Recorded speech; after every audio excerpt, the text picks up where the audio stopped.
Assalamualaikum warahmatullahi wabarakatuh. My name is Talita from 9th F, and I will read a story that named Puss in Boots by Charles Perrault. Once upon a time, there was a miller who had 3 sons. When he died, he left his mill to the eldest son, his ass to the second son, and his cat to the youngest who had always been his favorite. The 2 eldest sons resolved to live together, but they would not let their brother live with them because he had only a cat. So the poor lad was very sorrowful and wondered what he should do to get his bread. While he was sitting thinking about it, Puss jumped up on the table and touched him with her paws. "My dear masters, do not fret. I will get your living for you. Only you must buy me a pair of boots and give me a bag," she said. The miller's son had a very little money, but he thought it such a wonderful thing to hear a cat talk, that he could not refuse her request.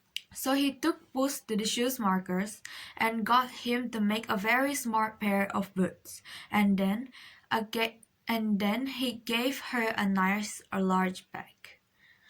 Now, not far from the mill, there was a rabbit warren, and Puss resolved to catch some rabbit for dinner, so she put some lettuce leaf and fine parsley into her bag, went into the warren, and held the bag very quietly open, hiding herself behind it. And little Greedy Rabbit, who knew no better, ran into it to have a feast. Directly they were safe in, Puss pulled the string of the bags and carried them off to her masters. The miller's son killed them and cooked one for dinner, but Puss took away the others, which was a very fine one, and hung it up for their next day's meal. But although their larder was thus provided, early the next day Puss took her bag and went again into the warren, and in the same manner caught 2 more fine young rabbits. But instead of carrying them home, she walked to the king's palace and knocked at the door. The king's porter asked who was there. "I have brought a present to the king. Please let me see his majesty," said Puss. The porter let her in, and when Puss came into the king's presence, she made a low bow, and taking a fine rabbit out of her bag, said, "My lord Marquis of Carabas sends this rabbit to your majesty with her respects." "I am much obliged of the Marquis," said the king, and he ordered his head cook to dress the rabbit for dinner. By the king's side sat her daughter, a very beautiful lady. She ordered one of the attendants to give Puss a good cup of cream, which she likes very much, and she went home and told her masters she had done. The miller's son laughed, but every morning Puss caught a rabbit and carried it to the palace and with the same message.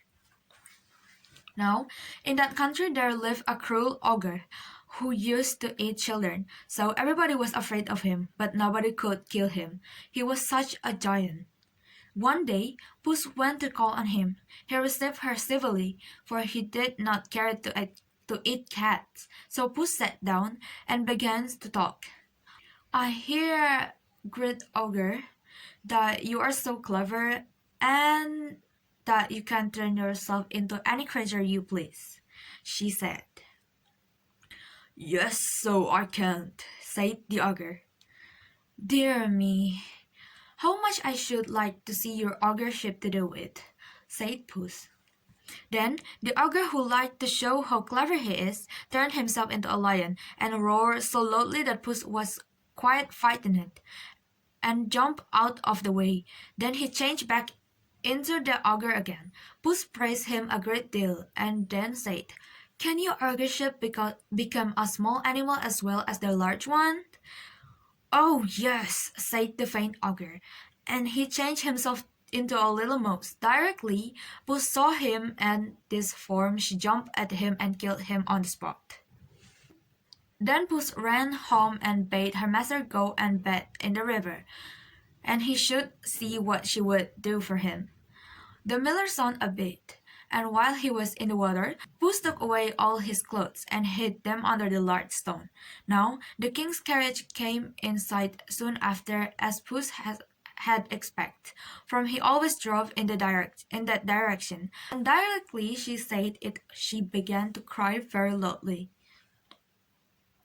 "Help! Help! For my lord the Marquis of Carabas!"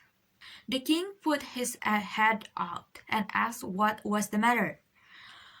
"Oh, your majesty, my master the Marquis was bathing, and someone has taken away his clothes. He will catch the cramp and be drowned," said Puss. Then the king ordered one of his attendants to ride back to the palace and get suit for his own clothes for the majesty, who had so often sent him gifts, he said. And when they both, Puss took them to her master and helped him to dress in them. The miller's son looked quite like a gentleman in the king's cloth, and when he went to thank his majesty for them, the king asked him to get into the coach and he would drive him home. The Puss told the coachman where to go and ran on before they came to some rippers. "Rippers, if the king asks you whose field this is, say it belongs to the Marquis of Carabas. If you don't say so, you shall be chopped up as a small mine's meat." The river was so frightened and they promised to obey her, and she ran on and told all other laborers on the road to say the same. So when the king asked, "To whom do these fine fields belong?" the rivers answered, "To the Marquis of the Carabas." The herdsman said the same of the castle, and the king, turning to the miller's son, said, "My lord, you have a fine property."